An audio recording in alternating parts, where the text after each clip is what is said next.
You know that feeling, right?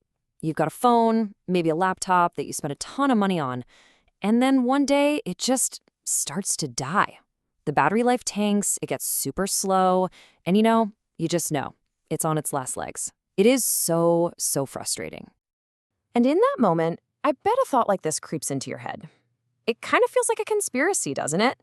Like there's a secret self destruct timer built into your device, just waiting to go off the second your warranty expires. Yeah, I figured it would. Well, you're not going crazy. That feeling is at the absolute center of a huge global fight over the stuff we buy and what it really means to own something. So let's get right into it. The problem? Your device is dying.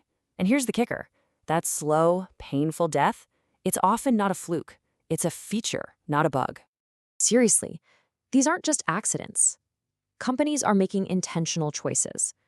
We're talking about using weird screws that you can't find a screwdriver for, gluing batteries in so you can barely pry them out, and just flat out refusing to release the repair manuals that local shops need to fix anything. It's a strategy, and it's everywhere. So, what's the solution? Well, there is a massive movement pushing back against all this. It's called the right to repair.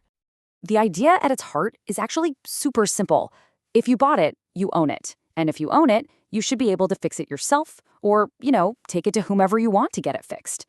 It's all about challenging this idea that manufacturers get to control a product long after you've paid for it. And this is not some small niche issue. I mean, look at this number, 6.92 billion. That's how many people use a smartphone. Every single one of those phones has an expiration date, and when it can't be fixed, it just becomes e-waste. So this isn't just about your wallet. It's a massive environmental problem. So, what are these folks actually asking for? Well, it's pretty straightforward, common sense stuff, really. Groups like the Repair Association are pushing for laws that would force companies to make their service manuals public, sell spare parts and tools for a fair price, and, get this, actually design their products to be fixable from the get-go. Now, as you can probably guess, this has kicked off a major fight. It's basically a showdown between regular people and some of the most powerful companies in the world. Let's break down the two sides. In one corner, you've got the right to repair advocates. They want to cut down on waste, empower us as consumers, and save us all some money. In the other corner, you have a lot of the big manufacturers. They argue that letting just anyone fix their products could lead to security problems, safety issues, and could violate their intellectual property. And this quote from an industry group pretty much sums up their main argument. They're painting this scary picture of chaos if independent repair shops get their way. But, and this is a really big but, the U.S. Federal Trade Commission actually investigated these claims and found that most of them were, and I'm quoting here, unsound. All right, so let's zoom in on the main arena where this fight is happening right now, the smartphone market. This is the real battleground. So how are the big tech companies responding? Well, it's a mixed bag. You've got a company like Nokia that's actually leaning in, working with repair experts at iFixit to make a phone where you can swap the battery in 5 minutes. That's amazing. Then you've got Google and Samsung who are kind of dipping their toes in the water, but with some big exceptions. And then there's Apple. So back in 2022, this felt like a monumental win. Apple, yes, Apple, one of the biggest opponents of this whole movement, announced they were going to start selling parts and tools to regular people. It felt like the war was over. But then, people actually tried using the program. And the reality, as you can see from this user's reaction, was, well, a little different.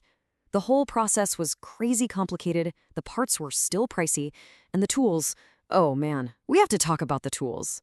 Okay, get this. To replace a teeny tiny iPhone battery that weighs about an ounce, Apple sends you a toolkit that weighs 79 pounds. I'm not joking, 79 pounds. It arrives in 2 massive cases. So yeah, you can technically repair your phone, but they're going to make it so absurdly difficult that you'll probably never want to try. So what does this all mean? Where does this fight leave us? And what's the future going to look like for all the stuff you own? At the end of the day, this matters a lot. We're talking about a way to seriously cut down on global e-waste, to make technology more affordable for everyone, to extend the life of your own devices, and to save you real money. But maybe most importantly, this whole debate forces us to ask what it even means to own something in the first place. And that's really the question that this all comes down to. It's such a simple idea, but it has the power to completely change how we interact with technology. It makes you wonder, when you buy a product, are you actually buying it, or are you just renting it on the manufacturer's terms?